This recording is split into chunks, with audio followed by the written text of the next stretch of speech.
No, I like those old Stoics. And part of the secret of a long life that's worked as well as mine is not to expect too much of human nature. It's almost bound to there's almost bound to be a lot of defects and problems, and to have your life full of seething resentments and hatreds, it's counterproductive. You're punishing yourself and not fixing the world. Can you think of anything much more stupid than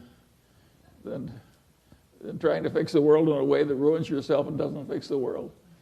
It's pretty stupid. I just don't do it. I have a rule for politicians, and it's a Stoic rule, and I quit claiming to use it. It's worked so well for me. I always reflect that the politicians are never so bad you don't live to want them back.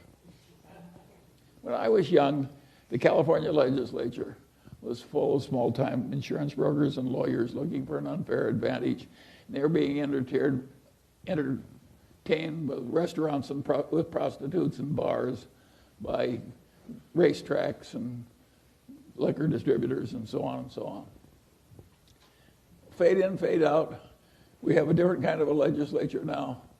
I just want all those old crooks and lobbyists and prostitutes back.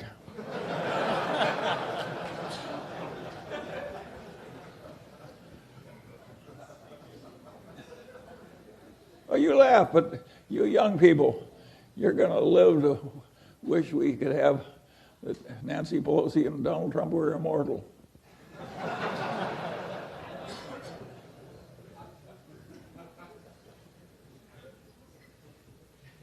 Good morning, Mr. Munger. Raj Brahma from the San Francisco Bay Area. We all know you're an avid reader.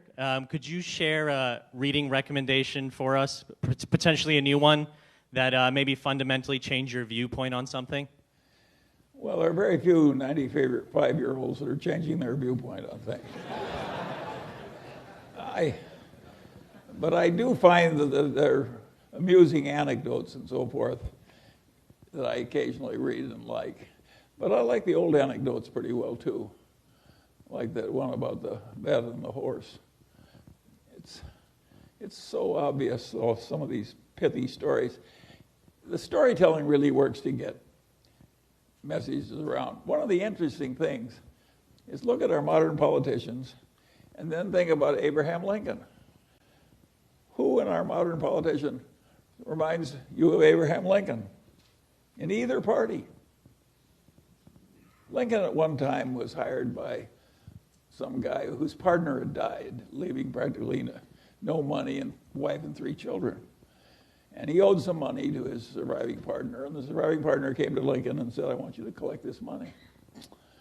And Lincoln said to this guy, he said, well, he says, you look like an enterprising fellow who can get that much money back pretty easily through a little effort. And if you want to wring a little money out of this poor widow and her 3 children, you'll have to get a different kind of lawyer. Does that remind you of any of our modern politicians? That was Abraham Lincoln. What a story. No wonder he's remembered. And you know who deserves the credit for Abraham Lincoln and never gets it? Is his stepmother. Abraham Lincoln was the child of 2 illiterates. But the stepmother, who his father just married in desperation to help raise the children, she took a shine to Lincoln and saw he was bookish, and she helped him all the way along. I'm going to donate a picture of that stepmother eventually to a particular place because I admire what that stepmother accomplished in life. Imagine being responsible more than any other person for the life of Abraham Lincoln. Next.